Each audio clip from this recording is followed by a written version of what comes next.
El sol se despedía de Valle Dorado, pintando el horizonte con tonos carmesí que anunciaban la inminente llegada de una tormenta. Laura, con la cesta del mercado colgando de su brazo, notó los 3 vehículos estacionados frente a la modesta vivienda de su madre. Reconoció cada uno: la imponente camioneta de Carlos, el reluciente auto deportivo de Patricia y el elegante sedán de Ricardo. Sus hermanos, todos reunidos, y ni una sola llamada para informarle. Desde el portón de madera, las voces llegaban a sus oídos. No eran tonos de lamento ni de consuelo, sino palabras ásperas, calculadoras, impacientes. Laura se detuvo, sintiendo un nudo en la garganta. Su madre llevaba semanas postrada, cada día más débil, cada palabra más difícil de articular, pero aquellas voces no se referían a ella como una mujer moribunda, sino como un asunto pendiente que debía resolverse con urgencia. «Mamá no puede seguir así», escuchó decir a Patricia desde el interior, con esa inflexión que siempre adoptaba para sonar sensata, casi compasiva. «Debemos ser prácticos. Es imperativo solucionar esto ahora antes de que sea demasiado tarde». Laura sintió que el aire se le atascaba en los pulmones. ¿Solucionar qué? ¿De qué hablaban con tanta frialdad? «Las propiedades están a su nombre», respondió Carlos, el primogénito, con su voz grave y dominante, la misma que empleaba para imponer sus decisiones sin consultar a nadie. «Si no firmamos algo pronto, esto se enredará con abogados y trámites. Ya conocemos cómo funciona el sistema». «Exacto», añadió Ricardo, el menor de los 3, pero con una frialdad que rivalizaba con la de sus hermanos. «Hay que formalizarlo. Que firme el testamento hoy mismo». Laura apretó la cesta con fuerza. Querían repartirse los bienes, sin esperar, sin siquiera despedirse de su madre en sus últimos momentos, y lo más doloroso, sin incluirla a ella en sus planes. Retrocedió un paso, sintiendo que el suelo de tierra bajo sus sandalias se volvía inestable. No podía entrar allí, no de esa manera, no cuando la trataban como si no existiera, como si fuera invisible. Bajó la mirada, caminó lentamente hacia la calle y se sentó en la banqueta de enfrente, bajo la escasa sombra de un viejo árbol. Sus 2 hijos, Miguel y Sofía, jugaban con piedritas un poco más adelante, ajenos a la cruel realidad que se desarrollaba a pocos metros. Laura los observó y una profunda tristeza le invadió el pecho. Desde que había perdido a su esposo en aquel trágico accidente en la mina, hacía 2 años, su vida se había reducido a un ciclo interminable de trabajo, agotamiento, y el consuelo que encontraba en los ojos inocentes de sus hijos y en la mirada amorosa de su madre. Porque su madre sí la veía, su madre sí la abrazaba. Su madre nunca le había cerrado la puerta de su corazón, pero ahora, en ese preciso instante, su madre estaba rodeada de aquellos que solo veían números, propiedades, oportunidades de lucro. El notario llegó, poco después, un hombre de baja estatura con un maletín de cuero y una corbata oscura, que entró con prisa y salió con la misma celeridad. Media hora más tarde, los hermanos emergieron de la casa. Carlos encendió un cigarrillo en el pórtico, exhalando una bocanada de humo con aire de satisfacción. Patricia revisaba su teléfono con un gesto de triunfo. Ricardo cerró la puerta con llave, como si ya fuera el dueño indiscutible del lugar. Laura no se movió de la banqueta, observando la escena con el corazón encogido. Patricia fue la primera en percatarse de su presencia. Se acercó con pasos lentos, sus tacones resonando contra el pavimento agrietado. «¿Qué haces ahí, Laura?» «Vine a ver a mamá», respondió Laura sin levantar la vista, su voz apenas un susurro.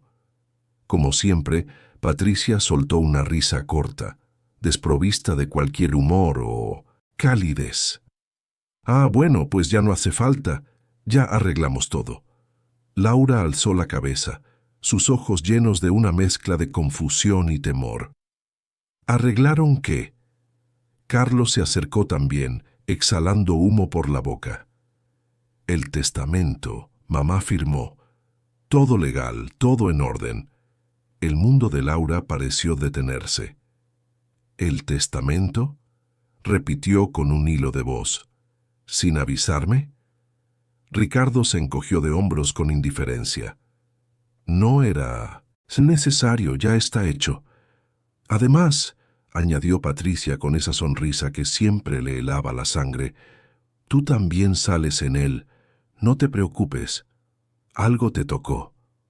Laura se puso de pie lentamente, sintiendo que sus piernas apenas la sostenían. ¿Qué quieres decir? Carlos le extendió un sobre amarillo. Toma tu copia. Con manos temblorosas, Laura lo abrió. Sus ojos recorrieron las líneas del documento notarial. La casa principal, para Carlos, la casa del centro para Patricia, el terreno con vivienda para Ricardo y para ella, para Laura Pérez, viuda de Gómez, el tractor agrícola modelo 1978, ubicado en el terreno trasero de la propiedad familiar. El papel casi se le cayó de las manos. Un tractor, susurró. Me dejó un tractor viejo. Patricia rió con ganas, sin disimulo. Bueno, es lo que hay. Algo tenías que llevarte. Ese tractor lleva años. Ahí, dijo Ricardo, ni siquiera funciona, pero es tuyo, felicidades. Carlos aplastó el cigarrillo con la bota con un gesto de desprecio. Además, tampoco es que hayas ayudado mucho, ¿no? Nosotros pusimos dinero, tú solo venías a hacerle compañía. Las palabras cayeron como piedras sobre Laura. Sintió que algo se quebraba dentro de ella. No era la pobreza, no era la injusticia lo que más dolía, era la frialdad, la burla, el desprecio de sus propios hermanos. Sin decir una palabra, dejó caer el sobre al suelo, tomó a sus hijos de las manos y caminó hacia la casa. Necesitaba ver a su madre. Necesitaba oír de su boca que aquello no era verdad, que no la había abandonado de esa manera. Entró sin tocar. El cuarto olía a medicina y a velas apagadas. Su madre estaba recostada, con los ojos cerrados, la respiración lenta y superficial. Laura se arrodilló junto a la cama y apretó esa mano fría y delgada. «Mamá», susurró con la voz rota. «¿Por qué?» La anciana abrió los ojos despacio, y en ellos, por primera vez en semanas, había algo más que debilidad. Había una chispa de decisión, de una voluntad inquebrantable.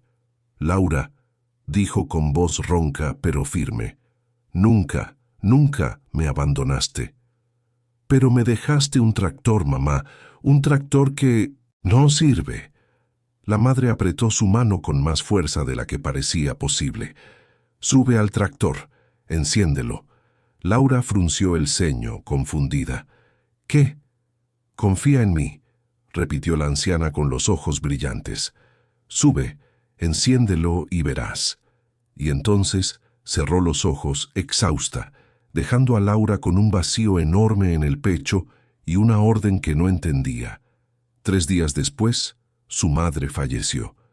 El funeral fue breve, frío, protocolario. Los hermanos lloraron frente a todos, pero en cuanto terminó el entierro, cada uno subió a su auto y se fue a tramitar sus escrituras. Laura se quedó sola en el cementerio con sus 2 hijos, tomados de su falda, mirando la tierra recién removida. Y cuando llegó la hora de repartir los bienes oficialmente, el notario llamó a cada heredero por separado. Carlos recibió las llaves de la casa principal. Patricia, las de la casa del centro. Ricardo, las del terreno con vivienda.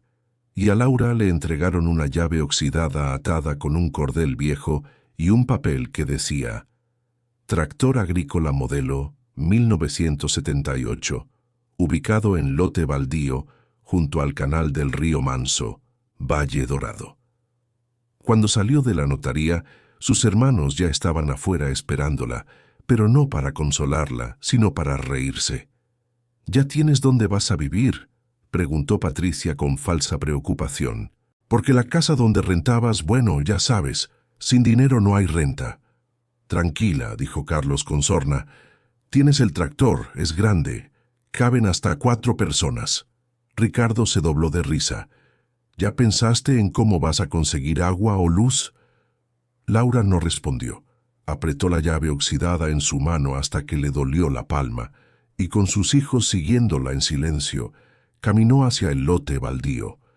El tractor estaba exactamente donde el documento decía, un cascarón amarillo con franjas naranjas descoloridas, las llantas desinfladas, el metal carcomido por el sol y la lluvia de décadas. Parecía un animal muerto olvidado en medio de la maleza. Detrás de ella, sus hermanos llegaron también con los brazos cruzados, disfrutando del espectáculo. Laura subió los escalones improvisados. La puerta de la cabina chirrió al abrirse.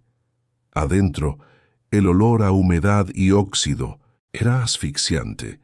El asiento estaba roto, el volante cubierto de polvo, pero en el tablero, justo en el encendido, había una ranura para una llave, la misma llave que llevaba en la mano. Con el corazón latiéndole en los oídos, Laura se sentó en el asiento del conductor. Sus hijos subieron despacio, mirando todo con ojos grandes y curiosos. Afuera, las risas de sus hermanos continuaban, burlonas y crueles. Laura insertó la llave en el encendido. La giró. Nada. Silencio absoluto. Las risas afuera se volvieron carcajadas estridentes. Pero entonces Laura bajó la mirada y vio algo que no había notado antes. El llavero no era un llavero cualquiera, era una placa de metal grabada a mano con letras pequeñas pero claras. Y lo que decía en esa placa hizo que el aire se le atascara en los pulmones. La placa decía, esta llave no enciende el tractor, abre tu verdadera herencia. Hacienda El Porvenir, kilómetro 42, carretera a Villa Serena. Pregunta por don Pedro. Laura leyó las palabras 1, 2, 3 veces. Su respiración se aceleró. Sus manos temblaban tanto que tuvo que apretar el volante para no soltar la llave. Mamá, susurró hacia la nada, con los ojos llenos de lágrimas. ¿Qué hiciste? Afuera, las risas habían cesado. Carlos golpeó la puerta del tractor con el puño. ¿Ya te diste por vencida? ¿O vas a vivir ahí adentro con tus hijos? Laura no respondió. Bajó del tractor con la llave apretada contra su pecho, los ojos rojos pero secos. Miguel y Sofía la siguieron en silencio, confundidos por todo lo que estaba pasando. ¿Qué pasa, Laura?, preguntó Patricia, notando algo distinto en su mirada. ¿Te rendiste tan rápido? Laura caminó directo hacia ella, pasó de largo sin mirarla y siguió caminando por la calle de tierra. Sus hermanos se quedaron observándola, desconcertados. ¿A dónde vas?, gritó Ricardo. Ella no volteó. Caminó hasta la parada de autobuses en la avenida principal. No tenía dinero para un taxi. Apenas tenía para 3 pasajes, pero tenía una dirección y tenía una llave que no sabía qué abría. El autobús hacia Villa Serena salió 1 hora después. Laura subió con sus hijos, se sentó junto a la ventana y observó cómo Valle Dorado se iba haciendo más pequeño detrás de ellas. El paisaje cambió de ciudad a campo abierto, de asfalto a terracería, de casas a cerros cubiertos de mezquites y nopales. Miguel, de 8 años, rompió el silencio. «Mamá, ¿a dónde vamos?» «A ver algo que dejó tu abuela», respondió Laura con la voz todavía quebrada. «No sé qué es, pero vamos a averiguarlo». Sofía, de 6, recargó la cabeza en el hombro de su madre. ¿Es algo bueno? Laura no supo qué responder, solo apretó la llave en su mano y cerró los ojos. El autobús los dejó en el kilómetro 42. Allí solo se extendía un camino de terracería que se perdía entre los cerros, un letrero desgastado que indicaba Hacienda El Porvenir, 5 kilómetros, y el viento seco que levantaba polvo del suelo. Laura miró a sus hijos, miró el camino y comenzó a andar. El sol caía con fuerza implacable. Miguel cargaba a Sofía en la espalda cuando la niña ya no pudo más. Laura llevaba en 1906 la mano la llave y en el corazón una mezcla de miedo y esperanza que no sabía cómo definir. Tardaron casi 2 horas en llegar, y cuando por fin divisaron la hacienda, Laura se detuvo en seco. No era una hacienda abandonada, no era una ruina, no era una burla más del destino. Era una vasta extensión de tierra con corrales de madera recién pintada, establos techados, una casa grande de adobe con teja roja, árboles frutales en hileras ordenadas y a lo lejos decenas de cabezas de ganado pastando bajo el sol. «Mamá», susurró Miguel, sin poder creer lo que veía. «Esto es...». Un hombre salió de uno de los establos. Era alto, de piel curtida por el sol, con sombrero de palma y botas de trabajo. Tendría unos 60 años, pero caminaba con paso firme, con autoridad. Al ver a Laura, se detuvo. La observó un momento largo y luego, despacio, se quitó el sombrero. «¿Usted es Laura Pérez?», preguntó con voz grave. Laura asintió, sin poder hablar. El hombre se acercó, extendió la mano y dijo con respeto: «Don Pedro Salas, capataz de la hacienda. Su mamá me dijo que vendría y me pidió que le entregara esto». Del bolsillo de su camisa sacó un sobre cerrado con lacre rojo. Laura lo tomó con manos temblorosas, rompió el sello y sacó una carta escrita a mano con la letra temblorosa pero reconocible de su madre. «Hija mía, esta hacienda es tuya. Siempre fue tuya. La compré hace 30 años con el dinero que me dejó tu padre. Nunca se lo dije a tus hermanos, porque supe desde siempre quiénes eran. Tú fuiste la única que me honró, la única que me cuidó sin esperar nada a cambio, la única que merece esto. Los papeles están con don Pedro. Todo está a tu nombre. Vive bien, vive con dignidad. Y nunca olvides que el amor verdadero siempre tiene recompensa. Tu madre que te amó hasta el último aliento». Laura leyó la carta 3 veces antes de que las lágrimas la dejaran ciega. Se dejó caer de rodillas en la tierra con el papel apretado contra el pecho, sollozando como no había llorado desde que enterró a su esposo. Miguel y Sofía se arrodillaron junto a ella, abrazándola sin entender todo, pero sintiendo que algo enorme acababa de cambiar. Don Pedro esperó en silencio, con el sombrero en la mano, dándole tiempo. Cuando Laura por fin pudo hablar, levantó la mirada hacia él y preguntó con voz rota: ¿Esto es mío? Todo, señora. Las 120 hectáreas, los 350 novillos, los 12 caballos, la casa, los establos, las cosechas de maíz y frijol, los 5 empleados que trabajan aquí, todo. Su mamá pagó todo antes de morir. Los documentos ya están registrados a su nombre en la notaría de Villa Serena. Laura no podía procesar las palabras. 120 hectáreas, 350 novillos, una casa, empleados.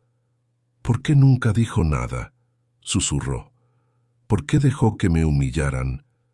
Don Pedro se puso en cuclillas frente a ella, con esa sabiduría que solo dan los años. Porque su mamá quería que ellos mostraran quiénes eran, y usted también.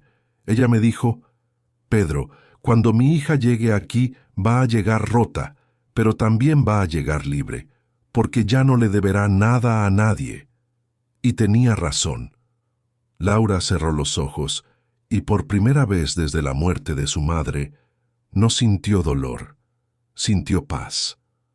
Don Pedro se puso de pie y extendió la mano para ayudarla a levantarse. «Venga, señora, le muestro su casa». Caminaron juntos hacia la casa grande. Miguel y Sofía corrían adelante, descubriendo cada rincón con gritos de asombro. La casa tenía 3 habitaciones, una cocina amplia con estufa de leña, sala con muebles de madera tallada, baño completo y un patio trasero con un pozo de agua cristalina. «Aquí vivía su mamá cuando era joven», explicó don Pedro. «Después se fue a la ciudad, pero nunca vendió esto. Lo mantuvo en secreto. Me contrató hace 15 años para que lo cuidara y me pidió que esperara este día». Laura recorrió cada cuarto con los dedos temblorosos, tocando las paredes como si no fueran reales. Afuera, el sol empezaba a bajar. Don Pedro le mostró los corrales, los sembradíos, el granero lleno de costales de maíz. Le presentó a los 5 empleados, hombres serios, trabajadores, que la saludaron con respeto y curiosidad. «Ellos saben que usted es la dueña ahora», dijo don Pedro, «y están listos para seguir trabajando, si usted quiere, claro». «Sí», respondió Laura sin dudarlo. «Sí, quiero». Esa noche durmieron en la casa grande por primera vez. Miguel y Sofía compartieron una habitación con literas de madera. Laura se quedó despierta en la suya, mirando el techo de vigas, escuchando el viento entre los árboles, sintiendo que el mundo había dado un giro que nunca imaginó posible. Mientras tanto, a 100 kilómetros de distancia, en Valle Dorado, Carlos recibía una llamada del banco. La casa principal que había heredado tenía una hipoteca vieja que su madre nunca mencionó, y el pago vencía en 30 días. Patricia revisaba las facturas de luz, agua y predial de su casa del centro. Los números no cuadraban. Sin trabajo fijo, no iba a poder mantenerla más de 6 meses. Y Ricardo descubría que el terreno con vivienda que le había tocado estaba en litigio legal con un vecino desde hacía años. Iba a necesitar abogados, mucho dinero y mucho tiempo. Pero ninguno de los 3 sabía todavía lo que realmente había pasado. Ninguno sabía que la hermana a la que humillaron ahora era dueña de la tierra más rica de la región. Y ninguno imaginaba que muy pronto la vida los iba a poner exactamente donde merecían estar. En la hacienda El Porvenir, Laura se levantó antes del amanecer. Se puso las botas que don Pedro le había dejado, salió al patio y respiró hondo. El aire olía a tierra mojada, a estiércol fresco, a vida. Y por primera vez en 2 años, desde la muerte de su esposo, Laura sonrió, porque su madre no la había traicionado. Su madre le había dado la única herencia, que importaba dignidad. Pero lo que Laura aún no sabía era que en menos de 3 meses sus hermanos iban a llegar a esa misma hacienda, no como familia, sino como empleados desesperados, pidiendo trabajo en los chiqueros de los cerdos. Los primeros días en la hacienda El Porvenir fueron de aprendizaje. Laura se levantaba con el sol, acompañaba a don Pedro en sus recorridos, observaba cómo revisaba el ganado, cómo daba instrucciones a los trabajadores, cómo calculaba las cosechas. El capataz era paciente, explicaba cada cosa con detalle, sin prisa, con ese respeto que solo se da a quien realmente merece estar al mando. «La hacienda se mantiene sola si usted la conoce», le decía mientras caminaban entre los corrales. «No por los papeles, sino por la tierra, por los animales, por la gente que trabaja aquí». Laura escuchaba todo. Anotaba en un cuaderno. Viejo, hacía preguntas. Miguel la seguía a todas partes, fascinado con los caballos. Sofía ayudaba en la cocina con doña Rosa, la esposa de uno de los empleados, que vivía en una casita junto al establo y preparaba tortillas a mano todas las mañanas. La hacienda respiraba orden, trabajo, dignidad, y Laura empezaba a respirar también. Pero en Valle Dorado el aire era muy distinto. Carlos estaba sentado en la mesa de la cocina de la casa principal, rodeado de papeles, facturas atrasadas, avisos de cobranza, estados de cuenta en rojo.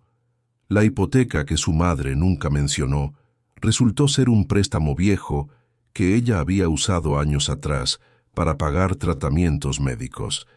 Y ahora el banco quería el saldo completo, 200,000 pesos en 30 días. Su esposa, Ana María, entró a la cocina con una bolsa del supermercado a medio llenar. «Ya no alcanzó para todo», dijo con tono seco. «Tuve que dejar la carne y el queso. Solo compré lo básico». Carlos no levantó la vista. «Ya sé. Ya sabes.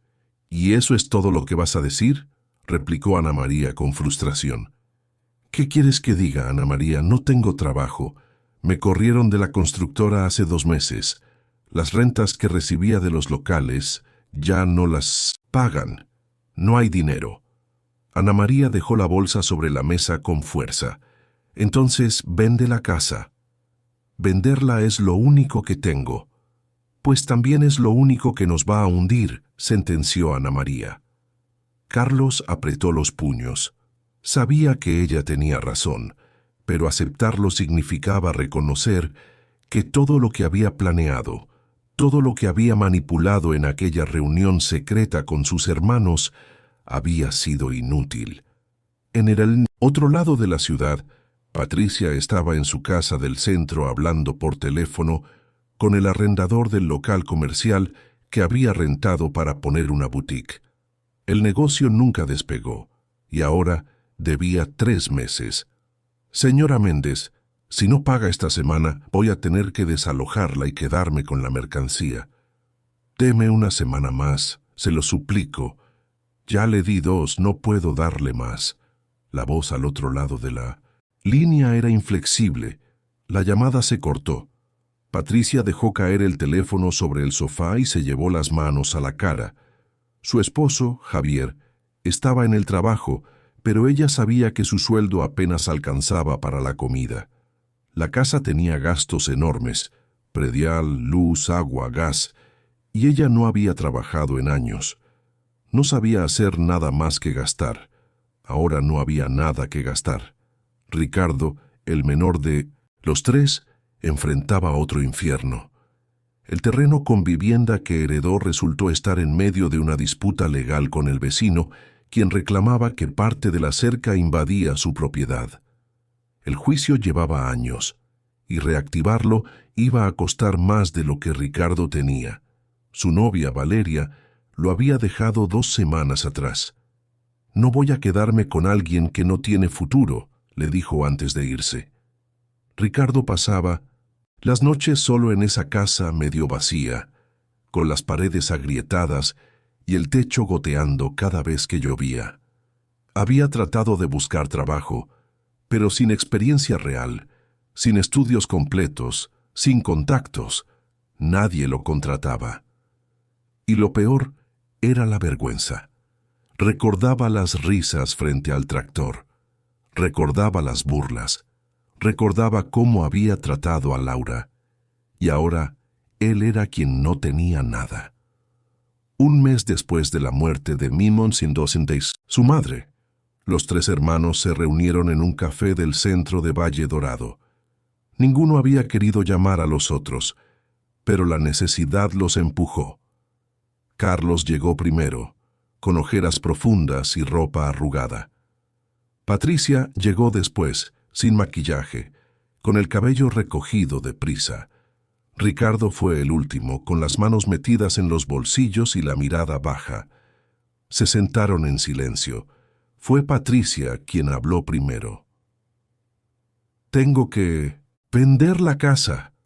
Carlos soltó un suspiro amargo. «Yo también». Ricardo levantó la vista. «Yo ya ni eso puedo vender. El terreno está bloqueado». Silencio. «¿Cómo llegamos a esto?», preguntó Patricia con voz quebrada. Carlos apretó la taza de café entre las manos. «Porque fuimos idiotas, porque creímos que las casas eran suficiente y no lo eran. Mamá sabía», dijo Ricardo con amargura. Ella sabía que no íbamos a poder mantenerlas. Patricia lo miró con rabia. No digas eso. Mamá no pudo habernos hecho esto a propósito. No, respondió Ricardo. Entonces explícame por qué no mencionó la hipoteca, ni los gastos, ni los litigios. Explícame por qué nos dejó casas que no podemos pagar. Carlos se frotó la cara con las manos. Porque quería enseñarnos algo, y lo está logrando. Nadie dijo nada más. Pero los tres pensaron lo mismo. Laura, la hermana que despreciaron, la viuda pobre, la que solo recibió un tractor.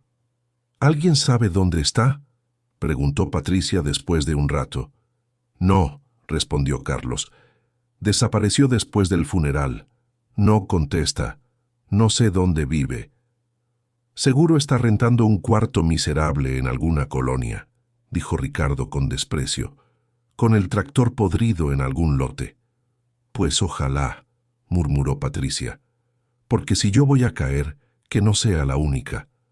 Pero estaban equivocados, muy equivocados, porque en ese mismo momento, a 100 kilómetros de distancia, Laura estaba en el despacho principal de la Hacienda El Porvenir, firmando un contrato con un comprador de ganado de San Pedro. Don Pedro estaba a su lado, revisando los números. 100 cabezas de ganado en pie, señora. Buen precio. Van a salir mañana temprano. Laura firmó con mano firme. El comprador, un hombre serio de sombrero tejano, estrechó su mano con respeto. Es un gusto hacer negocios con usted, señora Pérez. Su hacienda tiene fama de buena calidad. Cuando el hombre se fue, Laura se quedó sola en el despacho mirando el contrato firmado. 100 cabezas de ganado, 300,000 de ganancia limpia. Don Pedro entró con 2 tazas de café. Lo está haciendo bien, señora. Su mamá estaría orgullosa. Laura sonrió apenas. Todavía me cuesta creerlo, don Pedro. Hace 2 meses dormía en un cuarto rentado y ahora está donde siempre debió estar. Esa tarde Laura caminó hasta el límite de la hacienda, donde la tierra se encontraba con el horizonte. Miguel y Sofía corrían entre los árboles persiguiendo mariposas. El viento traía olor a pino y tierra seca, y por primera vez en mucho tiempo Laura sintió algo parecido a la felicidad, pero su paz no iba a durar mucho, porque en Valle Dorado sus hermanos acababan de recibir la noticia. Las 3 propiedades iban a ser embargadas. Carlos tendría que desalojar en 15 días. Patricia perdería su boutique y su casa en un mes. Ricardo sería demandado por el vecino y no tenía cómo defenderse. Y cuando Carlos, desesperado, llamó a un amigo que trabajaba en bienes raíces, el hombre le dijo algo que le heló la sangre. «Oye, ¿no sabías? Hay una hacienda enorme cerca de Villa Serena que está contratando gente. Se llama El Porvenir. Dicen que la dueña es buena, paga bien. Si estás mal, ve para allá, aunque sea de peón». Carlos colgó el teléfono despacio. El Porvenir, Villa Serena. Algo en su memoria se movió, pero no logró conectar los puntos. Todavía no. Llamó a Patricia y a Ricardo. Les contó. Los 3 decidieron ir juntos. No tenían nada que perder. Una semana después, los 3 hermanos subieron a un autobús de segunda clase con destino a Villa Serena. Llevaban mochilas con ropa vieja, gorras para el sol y la vergüenza aplastándoles el pecho. Iban a pedir trabajo en una hacienda, ellos que se burlaron de Laura por heredar un tractor. Y cuando el autobús pasó junto al lote donde aún estaba el viejo tractor amarillo, ninguno de los 3 volteó a verlo, porque ya no importaba. Lo que no sabían era que en menos de 2 horas iban a estar parados frente a la entrada de la hacienda El Porvenir, y que la mujer que saliera a recibirlos no sería una desconocida, sino su hermana. El camino de terracería parecía interminable. Carlos, Patricia y Ricardo Bajaron del autobús en el kilómetro 42 y comenzaron a caminar bajo el sol de media tarde. Ninguno había traído suficiente agua. Ninguno estaba acostumbrado a caminar tanto, y ninguno se atrevía a quejarse, porque todos sabían que esto era lo único que les quedaba. —¿Cuánto falta? —preguntó Patricia, limpiándose el sudor de la frente con la manga. El chofer dijo 5 kilómetros, respondió Carlos cargando una mochila raída al hombro. Ricardo caminaba unos pasos atrás, con la mirada fija en el suelo. —No puedo creer que estemos haciendo esto. —¿Prefieres que te embarguen la casa y termines en la calle? —le respondió Patricia con dureza. —Ya voy a terminar en la calle de todos modos, pero al menos no tenía que venir a pedir limosna. —No es limosna —dijo Carlos, aunque su propia voz sonaba vacía—. Es trabajo. —Trabajo de peón —murmuró Ricardo—, limpiando corrales, cargando costales, recogiendo estiércol. Nadie respondió, porque era verdad. Pasaron junto a un poste de madera donde alguien había clavado un letrero pintado a mano. Hacienda El Porvenir, propiedad privada. Carlos se detuvo un momento observándolo. Algo en ese nombre le sonaba familiar, pero no lograba recordar de dónde. Siguieron caminando. El sol empezaba a bajar cuando por fin vieron la entrada. Un portón grande de madera con el nombre de la hacienda tallado en lo alto. A los lados, postes con alambre de púas. Más adelante, los corrales, los establos, la casa principal.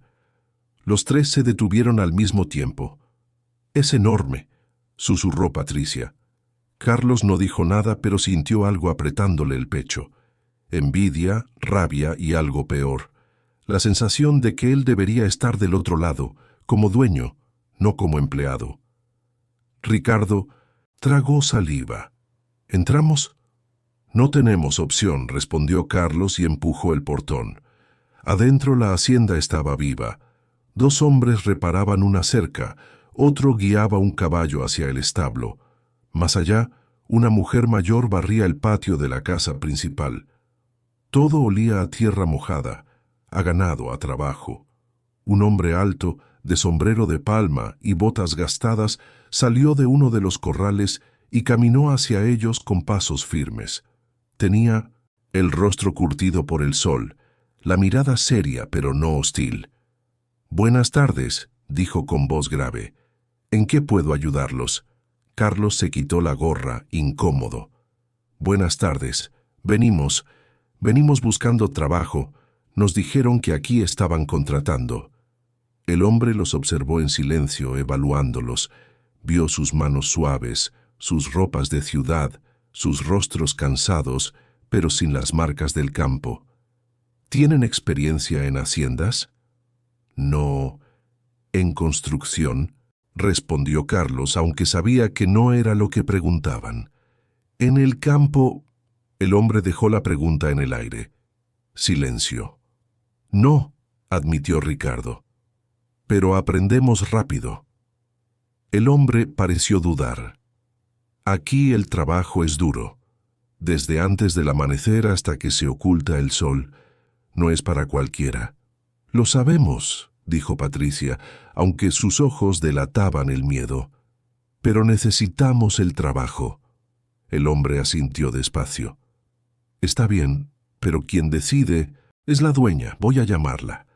Dio media vuelta y caminó hacia la casa principal. Carlos intercambió miradas con sus hermanos.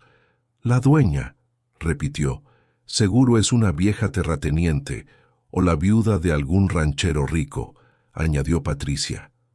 Ricardo no dijo nada, pero el estómago le ardía de hambre y humillación. Don Pedro entró a la casa y subió las escaleras hasta el segundo piso, donde Laura estaba en su habitación, revisando las cuentas del mes. Miguel y Sofía jugaban en el patio trasero, sus risas colándose por la ventana abierta. —Señora —dijo don Pedro desde la puerta—, hay 3 personas afuera. Buscan trabajo. Laura levantó la vista. —¿3? —Sí, 2 hombres y una mujer de la ciudad. Por lo que veo no tienen experiencia, pero dicen que necesitan el trabajo. Laura dejó la pluma sobre el escritorio. Normalmente, don Pedro se encargaba de contratar, pero algo en su tono le hizo preguntar, ¿pasa algo? El capataz dudó. No lo sé, señora, pero siento que debería verlos usted misma. Laura frunció el ceño, pero asintió. Se puso de pie, se alisó la blusa y bajó las escaleras. Don Pedro la siguió en silencio. Salieron al patio y Laura se detuvo en seco, porque ahí, parados junto al portón, sucios, cansados, con las cabezas gachas y las mochilas al hombro, estaban Carlos, Patricia y Ricardo, sus hermanos. El aire se detuvo. Laura sintió que el suelo se movía bajo sus pies. El corazón le latía tan fuerte que apenas podía respirar. Sus manos empezaron a temblar, y por un segundo pensó que iba a desmayarse. Don Pedro la miró de reojo, preocupado. «Señora», ella no respondió. No podía, porque sus hermanos no la habían visto todavía. Estaban mirando al suelo, esperando, ajenos a todo. Laura cerró los ojos un instante, respiró hondo, y cuando los abrió de nuevo algo había cambiado en su mirada. Ya no era la viuda humillada, era la dueña de la hacienda. Caminó hacia ellos despacio, con pasos firmes, la cabeza en alto. Don Pedro la siguió a un paso de distancia, sin entender del todo lo que estaba pasando. Fue Patricia quien la vio primero. Sus ojos se abrieron como platos, la boca se le entreabrió y el color se le fue del rostro. Laura! Carlos levantó la vista de golpe, y cuando vio a su hermana vestida con pantalones de mezclilla limpios, botas de cuero, una blusa bordada y el cabello recogido con dignidad, sintió que el mundo se le caía encima. «No», susurró. «No puede ser».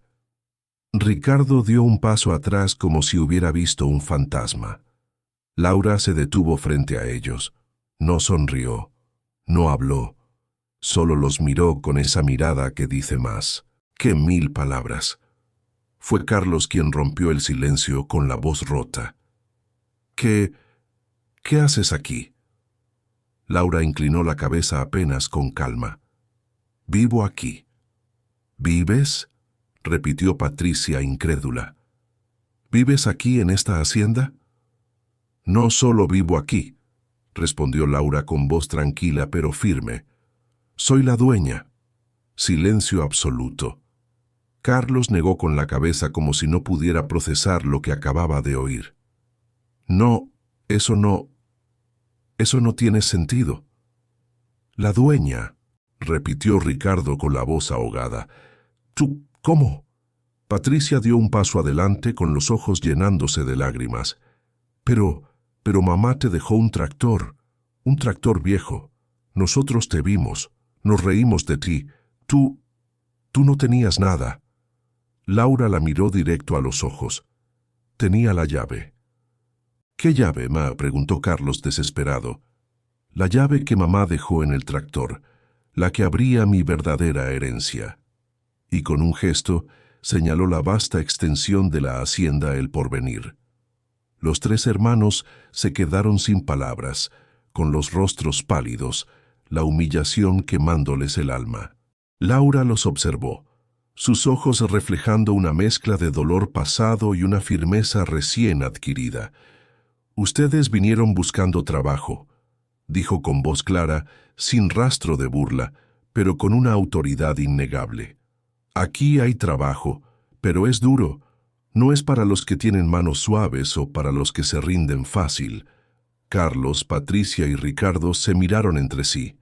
La vergüenza era un peso insoportable, pero la necesidad era aún mayor. «Lo que sea», murmuró Carlos con la cabeza gacha. «Haremos lo que sea». Laura asintió. «Bien, don Pedro les asignará sus tareas. Carlos empezarás en los chiqueros. Patricia, en la cocina con doña Rosa, ayudando con las comidas y la limpieza. Ricardo, en los sembradíos, cargando pacas y reparando cercas. Las palabras cayeron como sentencias. Chiqueros, cocina, sembradíos, el trabajo más pesado, el más humilde. Ellos, que se habían creído superiores, ahora serían peones en la hacienda de su hermana. Don Pedro, que había observado la escena en silencio, se acercó a los hermanos. «Vengan conmigo, les mostraré dónde van a dormir y les daré sus herramientas». Los tres siguieron al capataz con pasos lentos, como si cada movimiento les costara un esfuerzo inmenso. Laura se quedó en el pórtico, observando cómo sus hermanos se alejaban, sus figuras encorvadas bajo el peso de la humillación. No sentía alegría por su caída, solo una profunda tristeza por lo que la avaricia había hecho con su familia. Pero también sabía que esta era la única forma de que ellos pudieran, quizás, encontrar su propio camino hacia la redención. Los primeros días fueron un infierno para Carlos, Patricia y Ricardo. Carlos, acostumbrado a dar órdenes en la constructora, se encontró limpiando los chiqueros de los cerdos. El olor era nauseabundo, el trabajo agotador. Vomitó varias veces el primer día, sus manos se llenaron de ampollas y su espalda le dolía como nunca antes. Cada vez que un cerdo lo empujaba o se revolcaba en el lodo, sentía que su orgullo se desmoronaba un poco más. Patricia, que había pasado su vida entre boutiques y salones de belleza, ahora estaba en la cocina de la hacienda, pelando kilos y kilos de papas, lavando montañas de trastes y trapeando pisos. Sus manos, antes cuidadas con manicuras perfectas, se agrietaron y enrojecieron. Doña Rosa, la cocinera, era una mujer amable pero exigente, que no toleraba la pereza. Patricia lloraba en silencio cada noche, sintiendo que su vida de lujos y comodidades se había desvanecido por completo. Ricardo, el más joven y despreocupado, se enfrentó al sol implacable en los sembradíos, cargando pacas de heno que pesaban más que él, reparando cercas con alambre de púas que le rasgaba la piel. Sus músculos, antes flácidos, ardían de dolor. El cansancio era tal que apenas podía mantenerse en pie al final del día. Recordaba las risas en el café, las burlas hacia Laura, y ahora él era el objeto de su propia humillación. Los tres hermanos se alojaban en unas pequeñas casitas de adobe destinadas a los trabajadores solteros, con catres rudimentarios y una luz tenue. Por las noches se reunían en el comedor, pero apenas hablaban. El cansancio y la vergüenza eran demasiado grandes. Carlos apoyaba la cabeza sobre la mesa. Patricia cerraba los ojos, sintiendo que las lágrimas volvían. Ricardo solo miraba sus manos llenas de ampollas sin decir nada. Esa noche, después de 14 horas de trabajo, los tres hermanos se arrastraron de vuelta a sus casitas. No cenaron, no hablaron, solo se dejaron caer en los catres y se quedaron dormidos con la ropa puesta. Pasaron los días, luego las semanas. Carlos dejó de vomitar al tercer día. Las ampollas en sus manos se convirtieron en callos. Aprendió a cargar la carretilla sin que se volcara, a cambiar la paja sin desperdiciar, a darles de comer a los cerdos sin que lo empujaran. Pero cada mañana, al despertar, sentía el mismo peso en el pecho, la misma humillación. Patricia terminó de pelar los 30 kilos de papas al cuarto día. Doña Rosa no la felicitó, solo le dio otra tarea: lavar toda la ropa de los empleados. Patricia pasó horas fregando en una tina de metal con las manos agrietadas por el jabón y el agua fría, pero siguió porque no había otra opción. Ricardo se acostumbró al peso de las pacas. Sus brazos se fortalecieron. Su espalda dejó de dolerle tanto, pero su orgullo seguía destrozado. Cada vez que veía a Laura pasar bien vestida, con sus hijos corriendo a su lado felices, sentía que algo se pudría dentro de él. y Laura los observaba desde la distancia. No les hablaba, no les preguntaba cómo estaban, no les ofrecía ayuda, pero tampoco los despedía. Un mes después de su llegada, Carlos se atrevió a acercarse a Laura. Fue un domingo por la tarde, el único mediodía libre que tenían.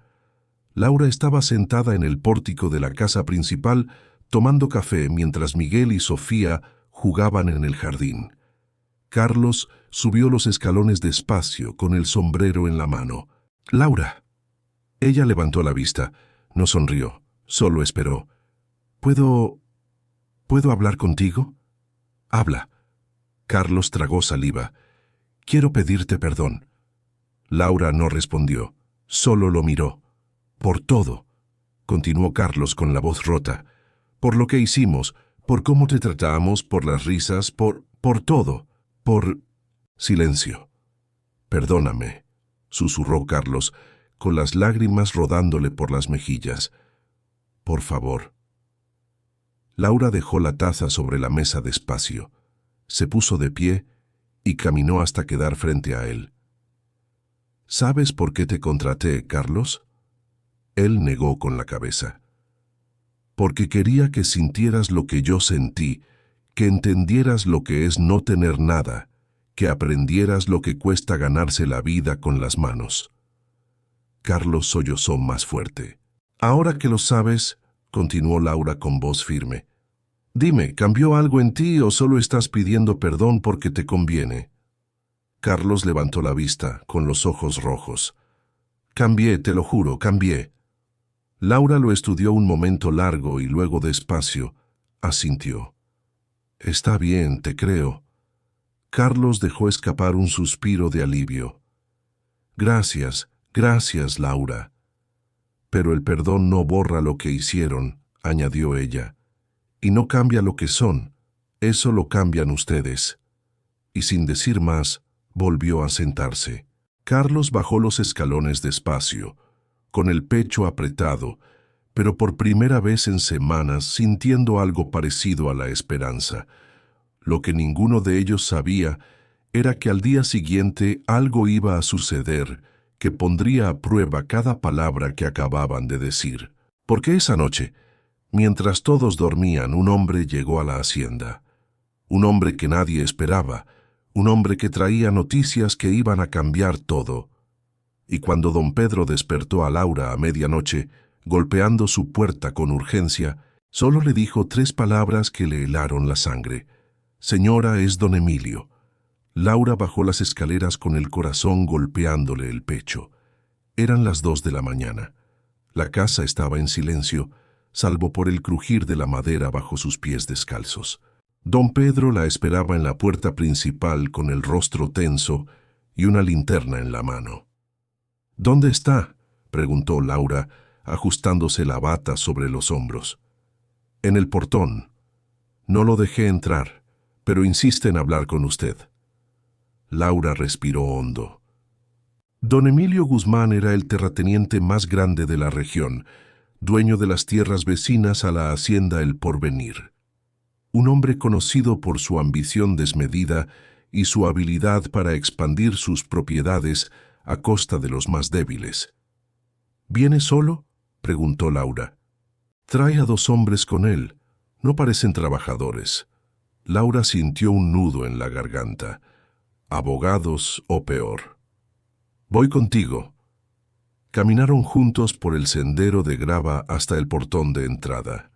La noche estaba oscura, sin luna, solo las estrellas iluminando, el cielo abierto.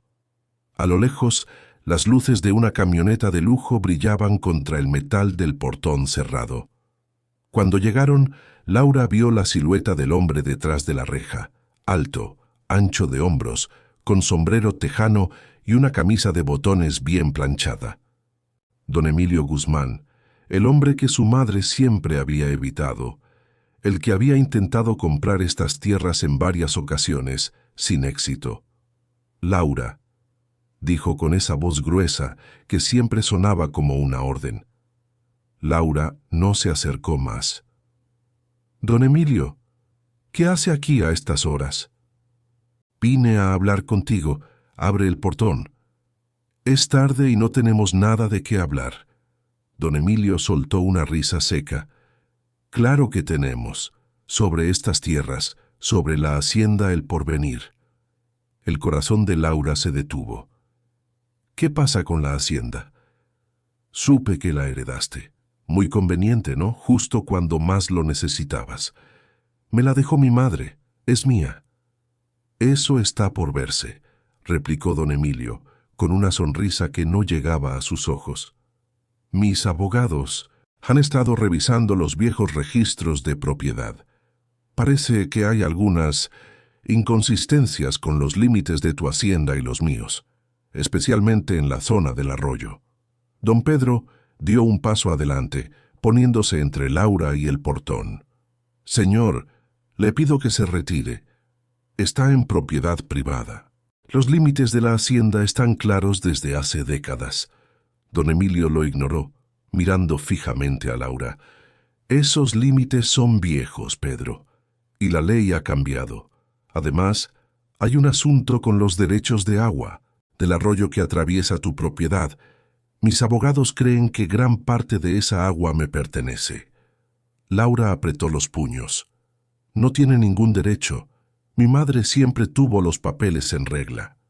Los papeles de tu madre son viejos, Laura, y tú eres nueva en esto. Una mujer sola, con 2 niños y unos empleados, digamos sin mucha experiencia en litigios. Don Emilio sonrió con crueldad. No vine a pedirte permiso, Laura. Vine a avisarte. Mañana voy a presentar una demanda por invasión de propiedad y uso indebido de recursos hídricos. Tengo abogados, tengo influencias en el juzgado local y tengo los recursos para ganar. Laura sintió que las piernas le temblaban. No tiene ninguna prueba. Esto es mío. Lo heredé legalmente. Legalmente sí, pero la interpretación de la ley puede ser muy flexible, especialmente cuando hay mucho dinero de por medio. Un juez va a ver que estas tierras son más productivas bajo mi gestión, que yo tengo la experiencia y los recursos para hacerlas prosperar. Y tú, Laura, apenas estás empezando. Don Pedro levantó la linterna, iluminando el rostro de don Emilio. Señor, le voy a pedir una sola vez más que se vaya o llamo a las autoridades. Don Emilio rió. Las autoridades. ¿Sabes quién soy, viejo? Las autoridades trabajan para mí. Laura dio un paso adelante con los ojos ardiendo de rabia. No va a llevarse mis tierras. Nunca. No son tus tierras. Son las tierras que yo merezco, y te aseguro que las tendré. Don Emilio la miró un momento largo y luego, despacio, se dio la vuelta y caminó de regreso a la camioneta. Antes de subir, volteó una última vez. Nos vemos en la corte, Laura. Y cuando gane, no voy a permitir que vuelvas a pisar un pie en estas tierras. La camioneta arrancó, levantando polvo en el camino oscuro, y desapareció en la noche. Laura se quedó ahí parada, temblando sin poder moverse. Don Pedro la tomó del brazo con suavidad. Señora, entre a la casa. Yo me quedo vigilando. No puede llevárselas, susurró Laura. No puede, no se las va a llevar. Vamos a pelear esto. Pero Laura sabía la verdad. Don Emilio Guzmán tenía dinero, tenía poder, tenía contactos, y ella solo tenía una hacienda y una herencia reciente que cualquier abogado podría cuestionar. Volvió a la casa con pasos lentos, subió las escaleras y entró al cuarto donde dormían Miguel y Sofía. Los dos respiraban tranquilos, ajenos a todo. Laura se sentó en el borde de la cama mirándolos, y las lágrimas comenzaron a rodar sin control. No podía perder esto, no después de haber perdido a su esposo, no después de haber sobrevivido a la humillación, al desprecio, a la traición de sus propios hermanos. No podía, pero no sabía cómo pelear contra un hombre como don Emilio Guzmán. Al día siguiente, la noticia se esparció por toda la hacienda. Los empleados hablaban en voz baja. Don Pedro había llamado a un abogado de Villa Serena, Pero las noticias no eran buenas. Don Emilio ya había presentado la demanda. La audiencia sería en 3 semanas. Laura pasó el día encerrada en su cuarto, sin comer, sin hablar. Miguel y Sofía preguntaban por ella, pero doña Rosa los distraía con juegos y comida. Fue Carlos quien se atrevió a subir. Tocó la puerta despacio. «Laura, soy yo».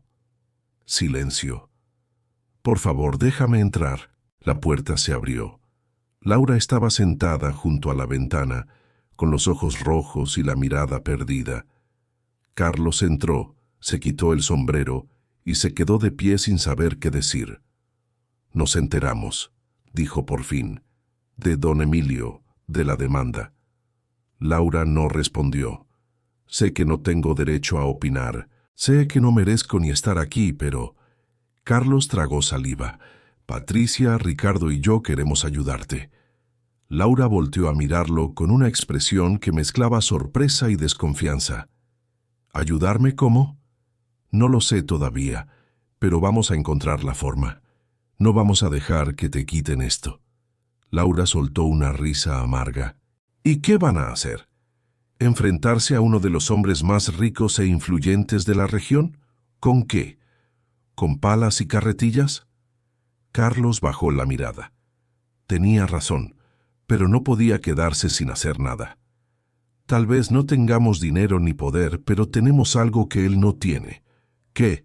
La verdad, y gente que te conoce, que sabe quién eres, que puede testificar». Laura negó con la cabeza. «No va a ser suficiente. Tal vez no, pero es lo que tenemos. Y no estamos solos». Esa noche, Carlos, Patricia y Ricardo se reunieron en el comedor después de que todos se fueron a dormir. Por primera vez en meses, los 3 hermanos hablaron sin rencor, sin orgullo, sin máscaras. «Tenemos que ayudarla», dijo Patricia con firmeza. «Es nuestra hermana, y esta hacienda es nuestra única oportunidad». «¿Y cómo?», preguntó Ricardo. «No tenemos dinero, no tenemos abogados, no tenemos nada». «Tenemos nuestra palabra», respondió.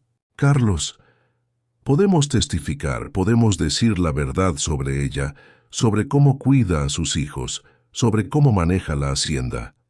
«¿Y crees que un juez nos va a creer?», preguntó Ricardo con escepticismo.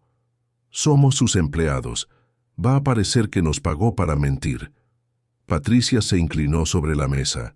«Entonces tenemos que encontrar algo más, algo que demuestre que don Emilio no es quien dice ser, o que sus reclamos son falsos». Los 3 se quedaron en silencio pensando. «Cuando trabajaba en la constructora», dijo Carlos despacio, «conocí a un topógrafo que hizo trabajos para don Emilio hace años. Hablaba de cómo don Emilio siempre trataba de mover las cercas, de cómo compraba tierras a precios irrisorios a gente que no sabía de leyes». Patricia lo miró fijamente. «¿Tienes el contacto de ese hombre?» «No, pero sé dónde vive, en un pueblo cercano, Las Colinas». Ricardo frunció el ceño. «¿Estás diciendo que vayamos a Las Colinas a buscar información contra don Emilio?» «Estoy diciendo que si queremos ayudar a Laura, tenemos que hacer algo más que hablar. Tenemos que actuar».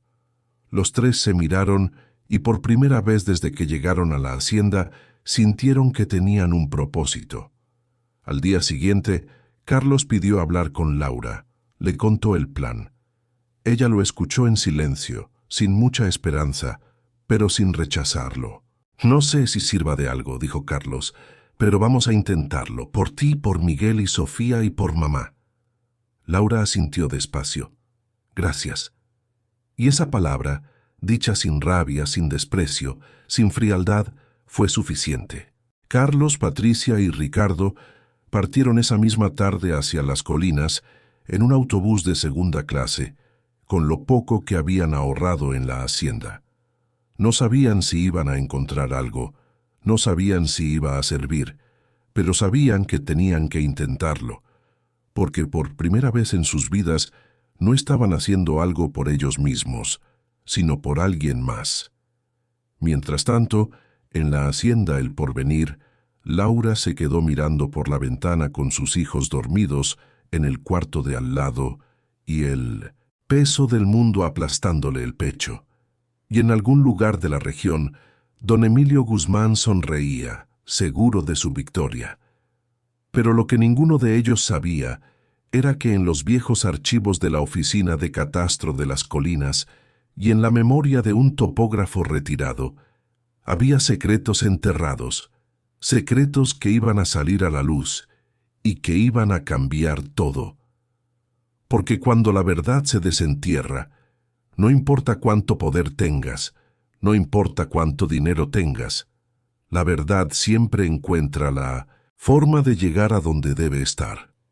Y esta vez iba a llegar directo a una sala de audiencias. Las Colinas los recibió con un viento frío y un cielo gris.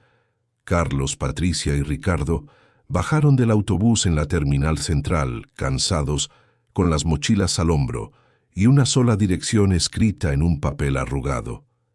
Colonia El Mirador, calle Los Pinos, número 45. La casa de don Roberto, el topógrafo retirado. Tomaron un taxi destartalado que los llevó por calles polvorientas hasta una colonia de casas bajas, con techos de lámina y perros flacos vigilando desde los portones. El taxista los dejó frente a una casa de bloques sin pintar, con una puerta de metal oxidada.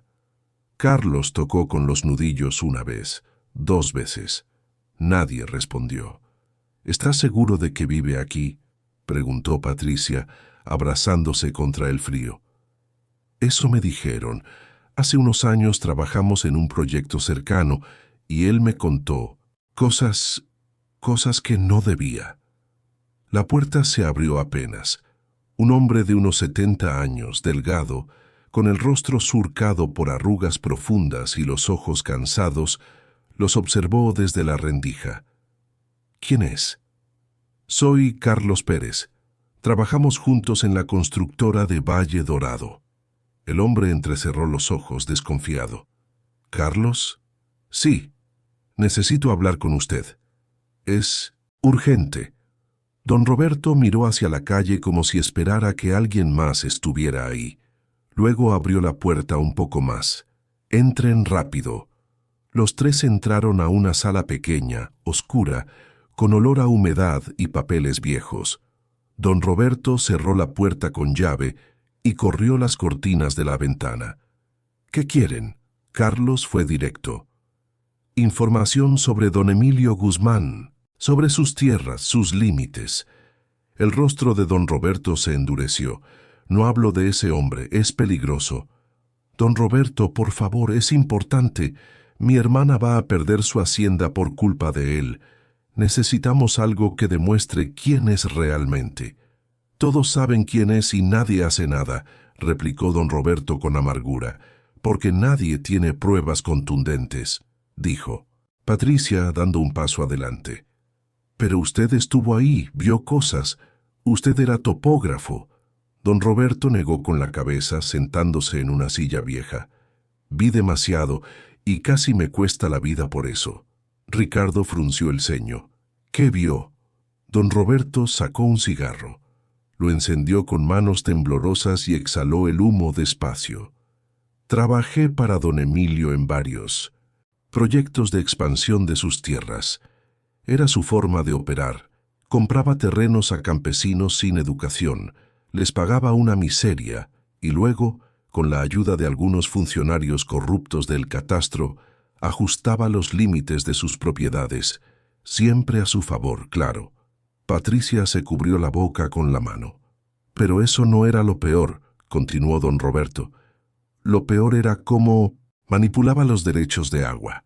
Si un arroyo pasaba por una propiedad que quería, de alguna manera los papeles mostraban que el agua era suya, dejando a los vecinos sin el vital líquido. ¿Por qué nunca denunció?, preguntó Carlos. Don Roberto rió con amargura. ¿Denunciar a quién? ¿A la policía que él tiene en su nómina? ¿A los inspectores que le deben favores? Yo intenté hace 10 años. Junté documentos, mapas antiguos, testimonios de algunos vecinos, y cuando estaba a punto de entregarlos a un periodista, me atacaron. 3 hombres me rompieron las costillas, me quemaron el brazo con un soplete y me dijeron que si volvía a hablar, mi familia sufriría las consecuencias. Se levantó, caminó hasta una cómoda vieja y sacó una caja de metal. Esto es todo lo que me queda. Lo guardé por si algún día, por si alguien lo necesitaba. Abrió la caja. Adentro había papeles amarillentos, mapas antiguos con marcas a mano, copias de escrituras con discrepancias y una carta escrita por un campesino que perdió sus tierras y sus derechos de agua, dirigida a un abogado que nunca lo ayudó. Aquí están los mapas originales de la hacienda El Porvenir, dijo don Roberto señalando unos planos. Tu madre, Laura, era una mujer muy astuta, sabía lo que hacía.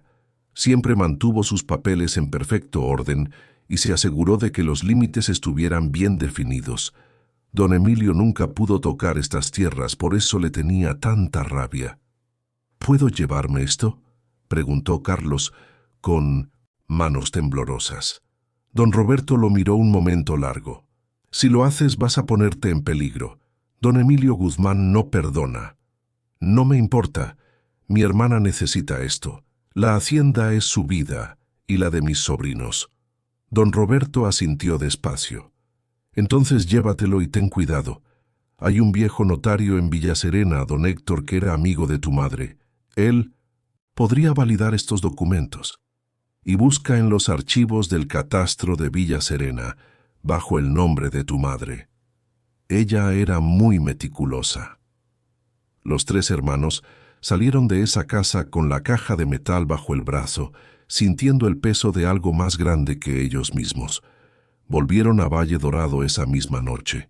Al día siguiente, llevaron la evidencia al abogado que Laura había contratado, un licenciado joven de nombre Daniel Morales. El hombre revisó cada documento con los ojos abiertos como platos. Esto es suficiente, susurró. Esto podría destruir la reputación de don Emilio Guzmán y desestimar sus reclamos. ¿Sirve para el caso de mi hermana?, preguntó Carlos. Sirve para demostrar que los reclamos de don Emilio son fraudulentos y que la hacienda El Porvenir pertenece legítimamente a Laura. Si un hombre es capaz de manipular límites y derechos de agua por avaricia, ¿qué no haría para quedarse con una propiedad que siempre ha codiciado? Laura, que había estado sentada en silencio, levantó la vista. ¿Entonces tenemos oportunidad? El abogado asintió. Tenemos más que eso. Tenemos la verdad y la evidencia.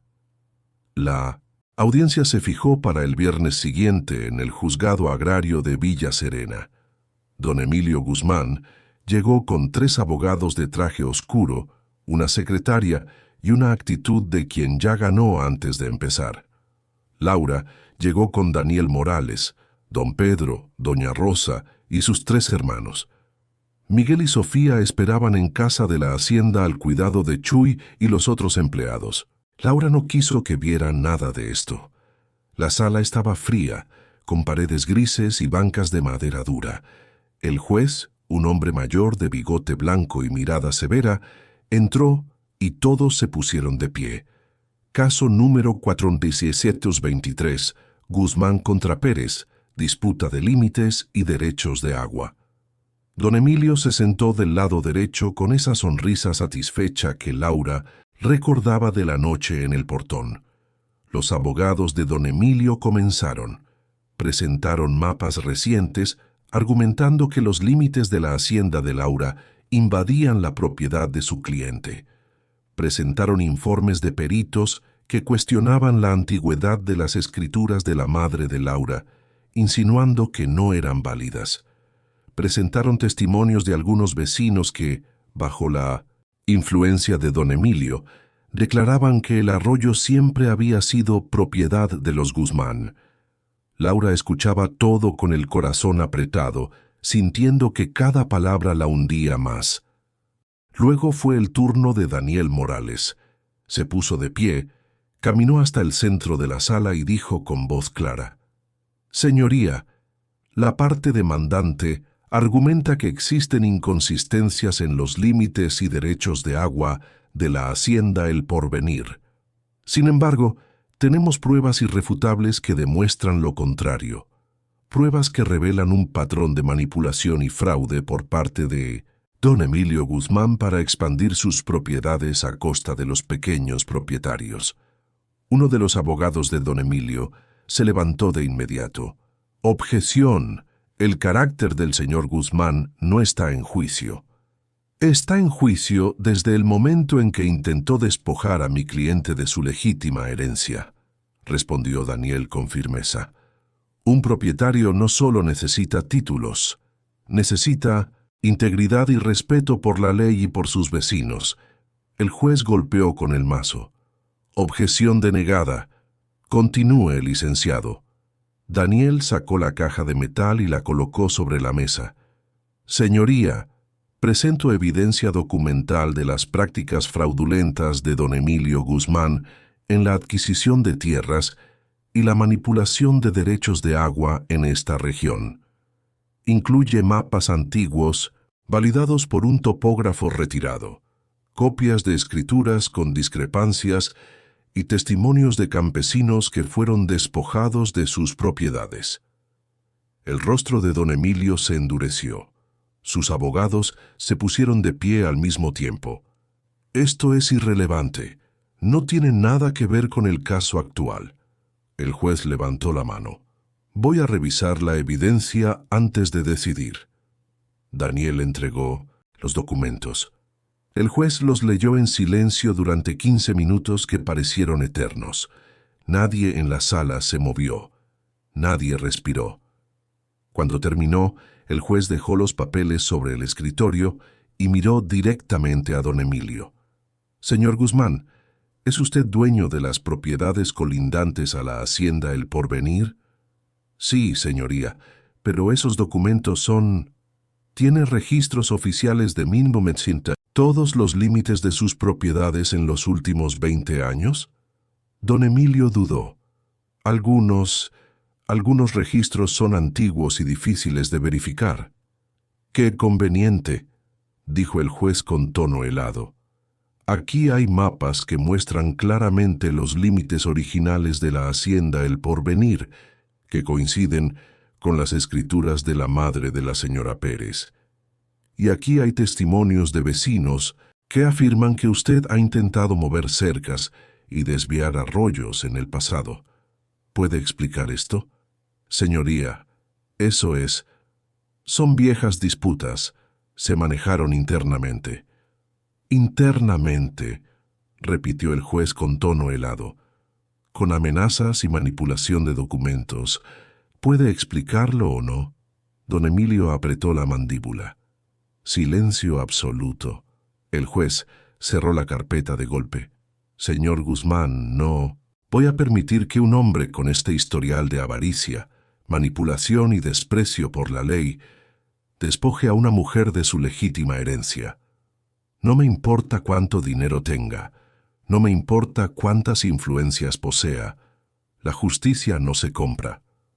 La Hacienda El Porvenir pertenece a la señora Laura Pérez, y sus límites y derechos de agua son inalienables». Don Emilio se puso de pie con el rostro rojo de rabia. «Esto es una farsa. Usted está parcializado».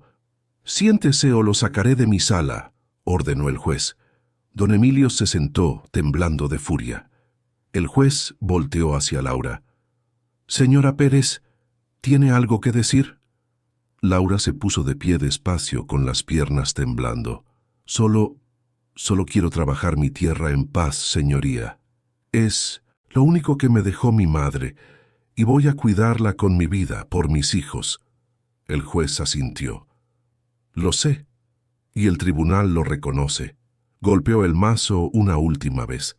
«La demanda de don Emilio Guzmán es desestimada. La Hacienda El Porvenir y todos sus derechos de propiedad y agua permanecen bajo la titularidad de la señora Laura Pérez. Caso cerrado». Laura Se dejó caer en la silla, sollozando de alivio. Patricia la abrazó.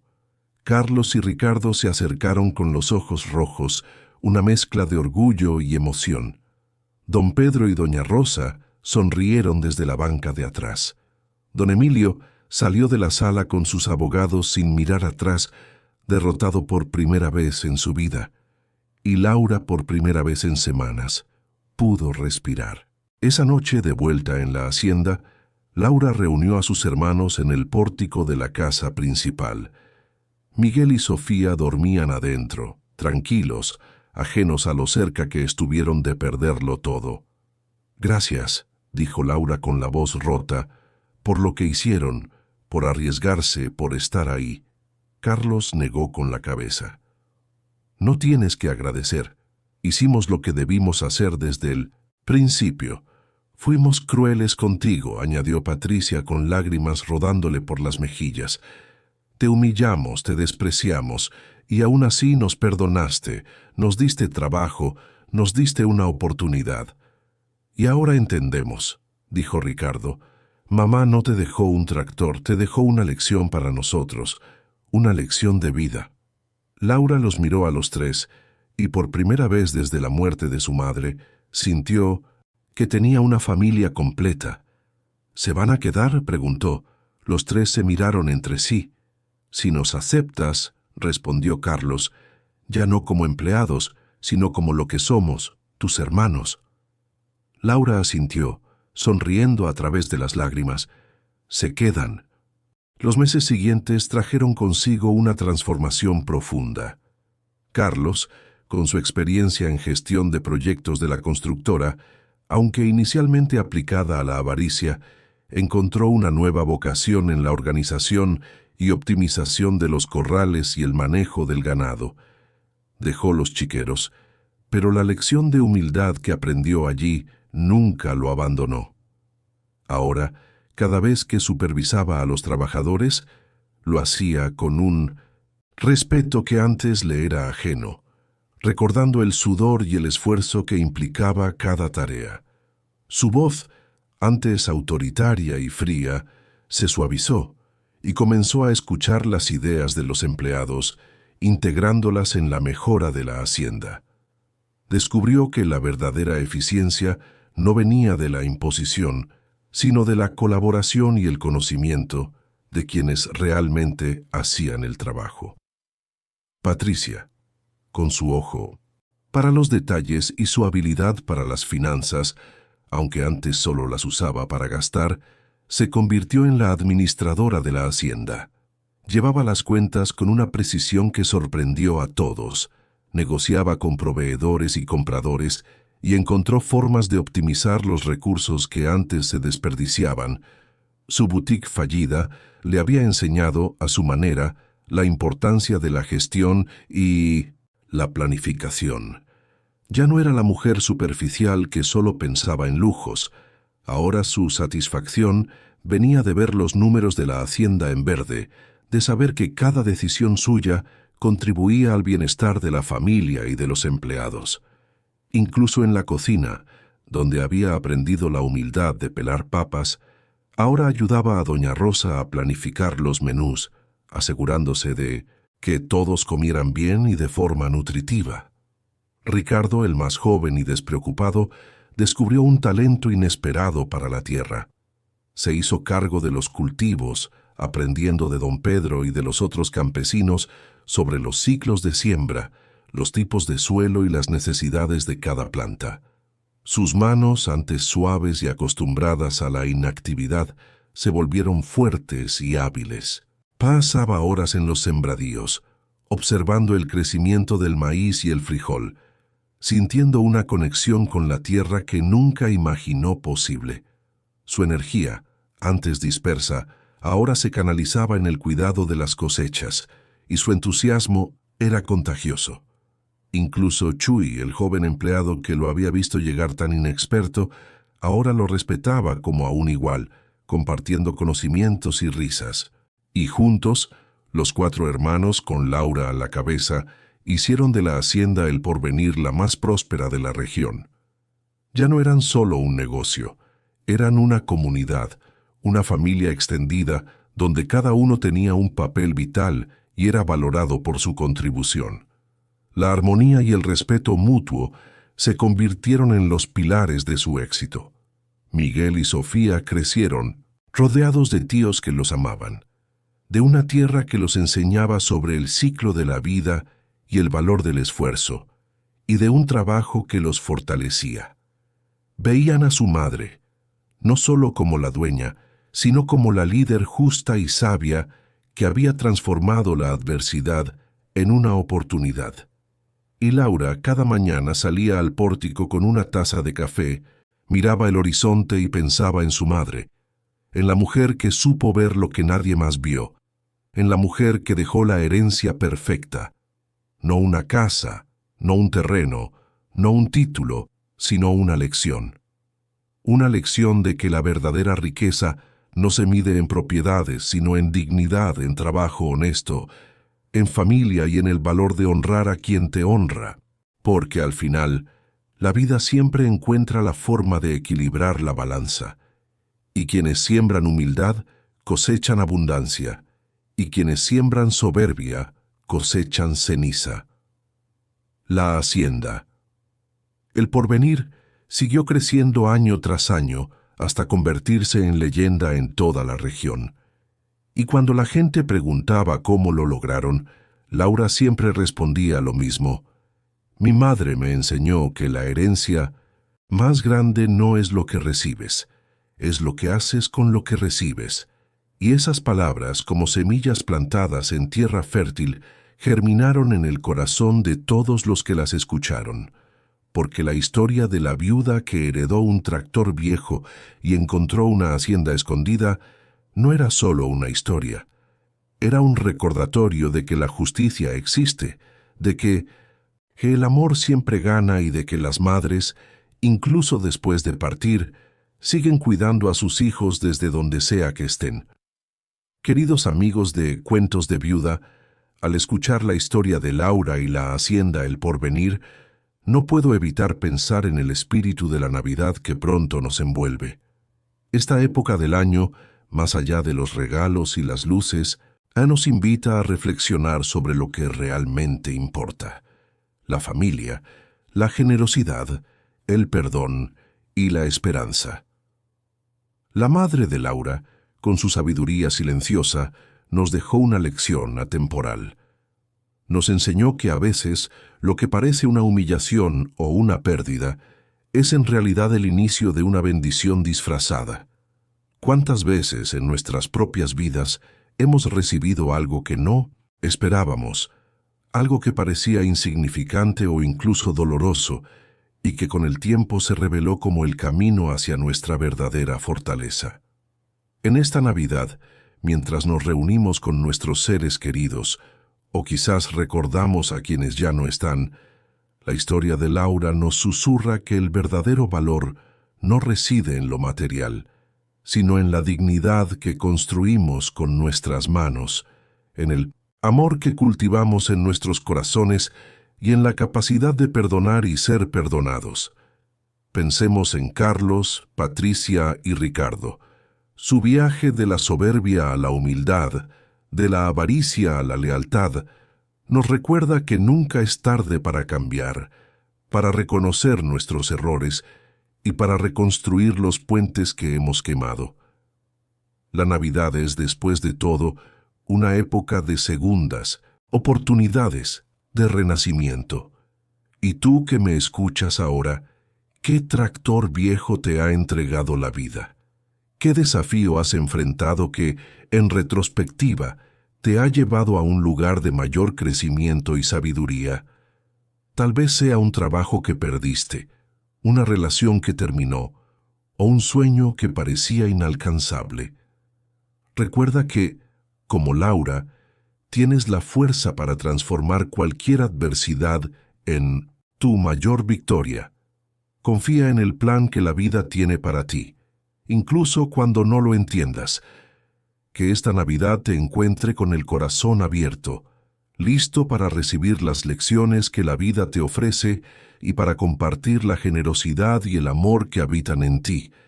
Que la historia de Laura te inspire a honrar a quienes te han amado, a trabajar con dignidad y a creer en la magia de las segundas oportunidades. Porque las herencias más valiosas no vienen envueltas en papeles de notario, sino en las lecciones que transforman el corazón y nos conectan con el verdadero espíritu de la humanidad.